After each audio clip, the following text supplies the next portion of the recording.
giving up. Shalom, all praises to Yahweh, Bahashem, Yahweh Shah, Bahashem, Rekak Wadash, double honors to the apostles, the elders, salutations to you, sincere Akim, teaching in truth and sincerity. Lesson will be entitled, The American Dream. Is it real or fake? Lord will, you are edified. Video was inspired by 3 videos from the TikTok platform. First page, Snyder reports fair use. Many people are becoming homeless as a result of prices continuing to rise, but yet their wages are still flat and stagnant. Listen to this. People are giving up. As a matter of fact, a lot of people have given up. And when you think about why people are giving up and what they're giving up on, it's not really hard to see why. Because money these days, it doesn't buy you very much. Back in the day, you could get by on $30,000 or $40,000 a year. And if you have a family, only one person would have to work and the other person could stay at home with the kids. But today, $30,000 or $40,000 a year for the average American pretty much means that you're either homeless or you're shacking up with somebody else, because $30,000 or $40,000 a year is not going to get you very much. My name is... It doesn't. That's why more and more people are becoming homeless. They don't have a home. They live in their car. I talked about this a couple weeks ago where people are actually living in hotels because it's cheaper. Think about that for a second. Okay? When in the world were hotels cheaper than getting an apartment? Now in 2026, they are. You can go to an extended stay, and in some cases, you can be paying less than $1,500 a month in an extended stay that has a continental breakfast, that has a fitness center. Some have a pool. You're getting all these different amenities, and guess what? It's less than an apartment? That's crazy. That's absolutely insane. Listen to this.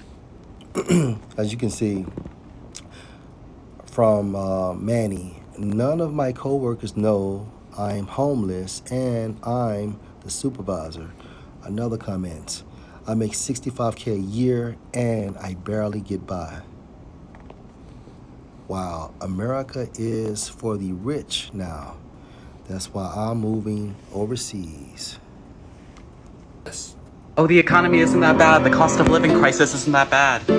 You have homeless coworkers. It doesn't matter if you're working in finance. It doesn't matter if you're working a retail job. I can almost guarantee you that you have homeless coworkers, because 40 to 60% of homeless people are employed and rent is unaffordable. Look at the numbers here, okay? Yeah. Rent is unaffordable. And then when you factor in the first month's rent, the last month's rent, and a deposit, let's say everything's $2,000, guess what? You're paying $6,000 just to move into an apartment. But if you want to go stay at a hotel, like an extended stay, chances are you're going to be paying $70 to $90 a night. That's it, $70 to $90 a night. An extended stay. Okay, well, do they make you pay for a first day and last day and a deposit? No. They'll ask for a deposit, but you just like $50 to $150. That's it. And they put it on a credit card. Okay? Living in America right now feels... Second page comes from Popcorn Press, fair use. It's like a punishment. You wake up already behind. Living in America right now feels like a punishment. You wake up already behind. You go to work just to stay broke. And you watch the cost of everything rise while your paycheck doesn't move an inch. Groceries are a luxury. Rent is robbery. Healthcare is a joke. And somehow we're the ones blamed for not budgeting better. People are working 2-3 jobs and still choosing between food or gas. Families are crammed into apartments because buying a house became a fantasy. You can't afford to get sick. You can't afford to rest.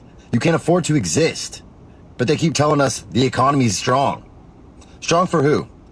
Because it sure as hell isn't the people doing the work. We're out here treading water while billionaires build rockets, politicians trade stocks, and corporations raise prices just because they can. We were promised opportunity, we got survival. And what makes this worse is watching people blame themselves. Like somehow you failed because you can't afford a 1-bedroom anymore. Like you didn't do enough, when the truth is the math just stopped adding up years ago. They told us to work harder, but never told us they'd change the finish line. This isn't a country full of lazy people. It's a country full of exhausted ones. Simple as that. Living in America right now feels like You can't be mad at the truth. Third page is from HRH. Salaki, HRD Elf 835. And this brother right here told nothing but the truth.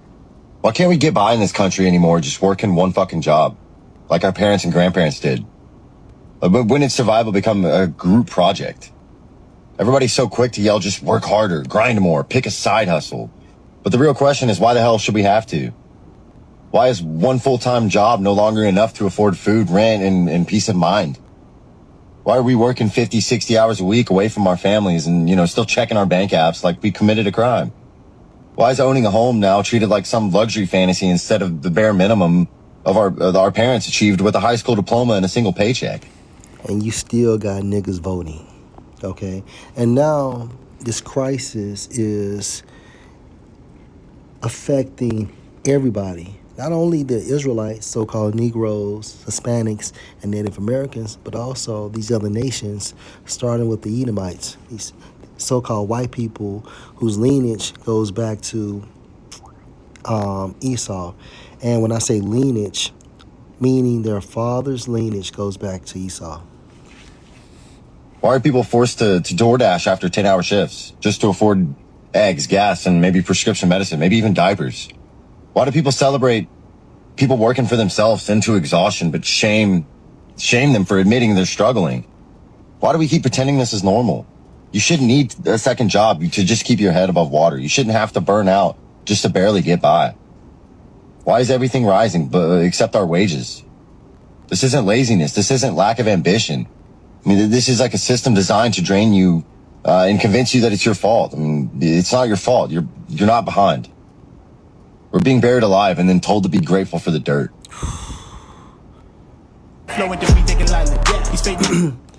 And the solution is Revelation 13 and 16. That mark, that charagma, right? Along with what? A universal basic income.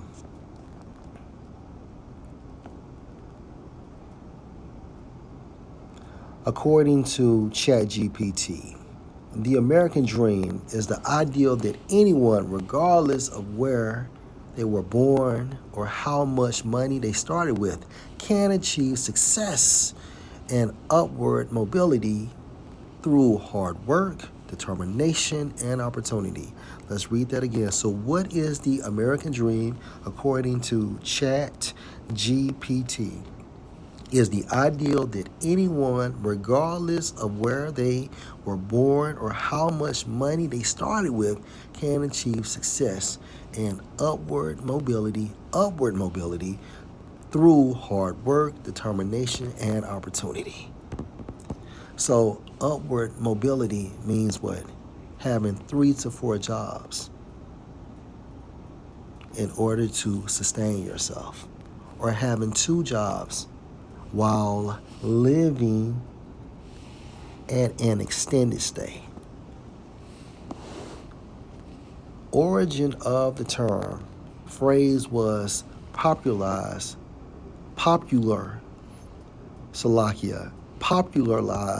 by historian James Adams in his 1931 book, The Epic of America. He described it as a dream of a land in which life should be better and richer and fuller for everyone, with opportunity for each according to ability or achievement. What it traditionally meant, historically, the American dream included owning a home, stable job, or a successful business, raising a family in safety, access to education, political and religious freedom, upward mobility, each generation doing better than the last. Okay, so I stand corrected. So upward mobility means each generation doing better than the last. And this generation is not doing better than the previous generation. And the previous generation is not doing better than the generation before it. But definitely this generation, okay, is finished. And in order to believe the American dream, you have to still be asleep. It is no longer feasible. Okay, $100,000 is not the same anymore. See, back in the day, if a person was probably making 65 to 75,000, okay, that person could sustain himself and much more, right? But now you need two people in order to have a home in most cases. And these two people more than likely have what? They both have second jobs.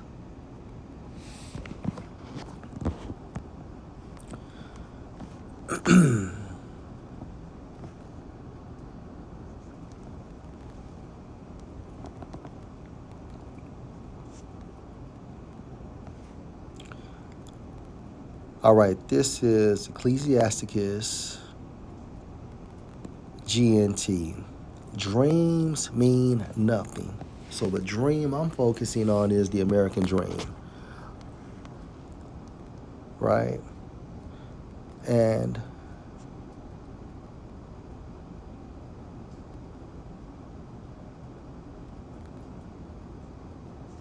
the American dream, which consisted of owning a home, having a stable job, raising a family, access to education, so-called political and religious freedom, upward mobility, okay, this no longer exists. So the terms has to be changed, right? Going back into anyone, regardless of where they were born or how much money they started with, can achieve success and upward mobility through hard work, determination, and opportunity. And people are working harder, and they still cannot attain the American dream. And according to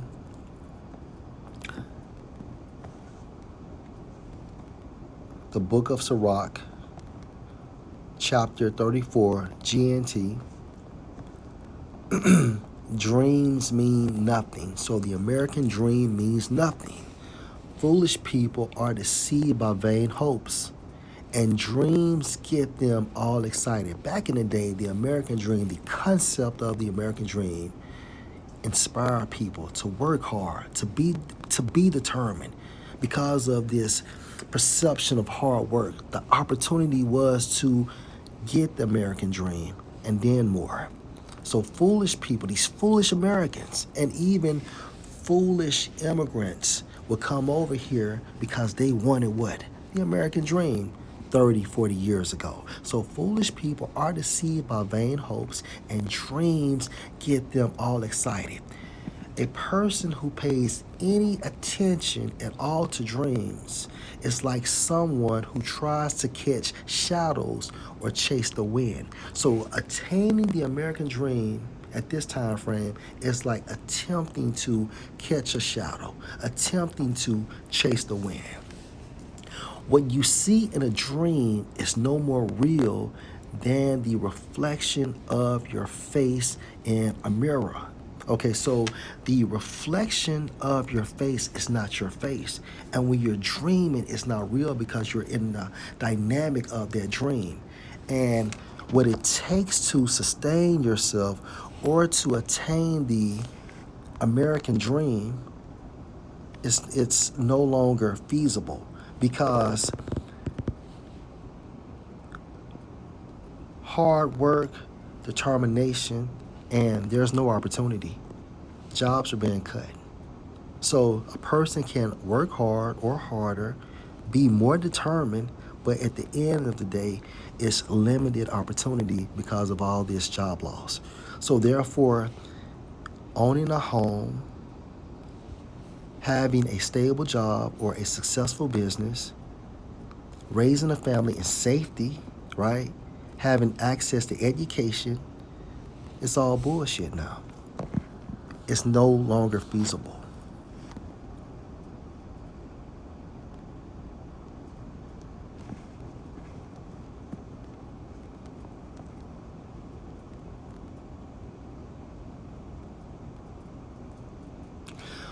Ecclesiasticus chapter 34 and 4, GNT. What is unreal can no more produce something real than what is dirty can produce something clean. Literal. Dreams of a nation and omens are all nonsense. The American dream is nonsense. You see in them only what you want to see, based on what? A false belief, right? And now these so-called Americans are no longer in denial. Going to school still cannot get you to attain or achieve the American dream. Because at the end of the day, things are higher, and most importantly, there's no jobs.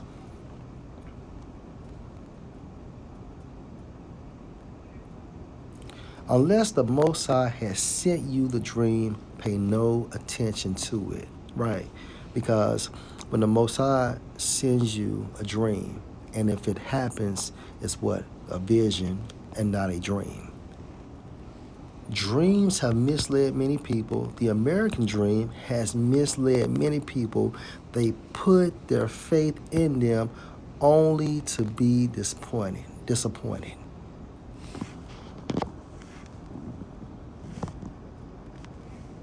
I'm not a lawyer, but I just got... And in order to believe the concept of the American dream, you have to be asleep.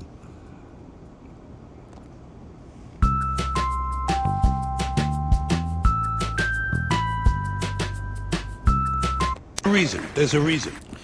All right. George Carlin, The American Dream. Best 3 minutes of his career. Fair use. There's a reason for this. There's a reason education sucks, and it's the same reason that it will never, ever, ever be fixed. It's never going to get any better. Don't look for it. Be happy with what you got. Because the owners of this country don't want that.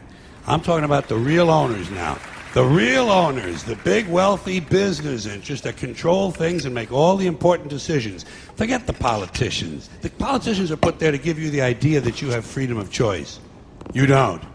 You have no choice. You have owners. They own you. They own everything. They own all the important land. They own and control the corporations. They've long since bought and paid for the Senate, the Congress, the state houses, the city halls. They got the... And now the owners want you what? Microchipped. Okay? Located in a concentration camp or in a smart city. ...in their back pockets. With a universal basic income. And they own all the big media companies, so they control just about all of the news and information you get to hear. They got you by the balls. They spend billions of dollars every year lobbying to get what they want.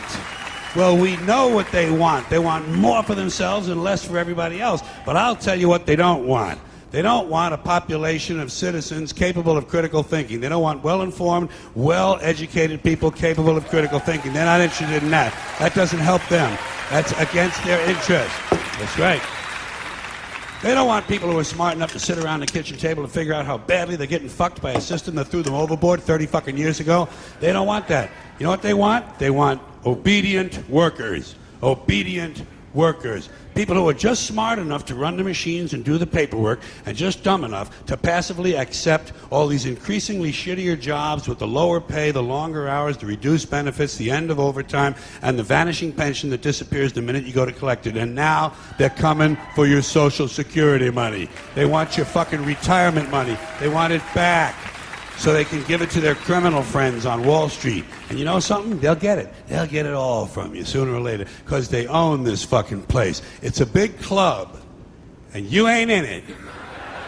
You and I are not in the big club. And by the way, it's the same big club they used to beat you over the head with all day long when they tell you what to believe. All day long, beating you over the head in their media, telling you what to believe, what to think, and what to buy. The table is tilted, folks. The game is rigged. And nobody seems to notice. Nobody seems to care. Good, honest, hardworking people. White collar, blue collar, doesn't matter what color shirt you have on. Good, honest, hardworking people continue. These are people of modest means. Continue to elect these rich cocksuckers who don't give a fuck about them. They don't give a fuck about you. They don't give a fuck about you. They don't care about you at all. At all. At all. Yeah. You know? And nobody seems to notice, nobody seems to care. That's what the owners count on, the fact that Americans will probably remain. So in order to believe in the concept of the American dream, one must be asleep. Lord will, this was edifying. Shalom.